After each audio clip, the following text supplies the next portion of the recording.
Adiala road वाले एक और चोरी ने वारदात बावा लुटे गए ने। ए तको बावा जेड़े बह गए वजू करने पे ना ऐसा ने बड़े चंगे बुजुर्ग है जी आजी साबर साहब एली टोने रैशी है ते ए मुमताज मरकीना वाकया इन्हें एक बंदे को 70-75 रुपया किदा तो मस्जिद गए नमाज पढ़ने वजू किता। ए दो बुजुर्ग जेड़े ना ए चोर ने। ए एक बुजुर्ग जो खलते ना टोपी वाले इन्होंने कमीजा कोई चीज सटने पे ए चक किता ने था कोई चीज चाहिए इन्होंने एना कमीजा सटी ने ए बुजुर्ग खलते ने कोल ये दो बुजुर्ग चोर ने इन्होंने चेहरे साफ नजर रसने पे अगर कोई बंदा सियाणी सकना तो लाजमी दसिया कमेंट ते ए हुण तक बावर अंदर चले गए ने। दुए बावर उन्होंने बिल्कुल शवे रह गए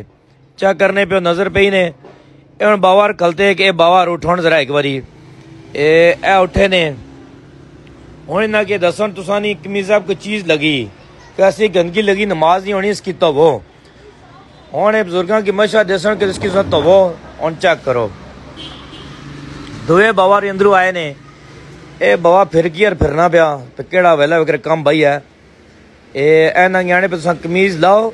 तो कमीज लै के तो वो ओ हाजी साहब कमीज लाई सटी ने। हुण कमीज लै के तो सुन अपनी एक और है मौलवी साहब आए हम बुजुर्ग ना कोल गया सुन चेक करो आने आने ठीक है तुसा चलो हुण असां अपना कम बाई किनसा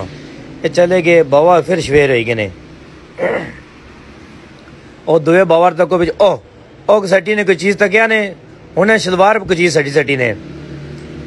ए चेक करे ए फिर सटे चकरा च ने ओ फिर शलवार कोई चीज सटी ने तक क्या ने बाबे ने कोई चीज चाहिए ए बावर अंदर चले गए ने। ये दसो वो इन्होंने लोगों को अल्लाह माफी दे मस्जिद की डर को नहीं सुनते रसूल रखी ने तो उम्र इन्हों तक हो और बाकी बंदा किस क्या यकीन करे ए बावर ने कमीज तको से नहीं खराब नहीं कुछ और अमी दियो रखा इसकी ए तको शरीफ बंदे से हाजी साबर साहब हो उन्हें इतबार किया और बावे रख जोड़ी हूँ शलवार धोने चक्कर च ए बावर आए ने अंदर तको मस्जिद दुए बावर हो ए आ गए ने ऐसा कि आने शक्ल मोमना दी करतूत काफरा ले ए बाबा रुण कम पान लगे ने चेक करे ओ बावे ने पैसे कड्डे ने ते ए जुले ने बावे ने हुण शलवार कमीज हाजरन तोड़ वह लेकिन आपू धोते गए ओ गए नहीं।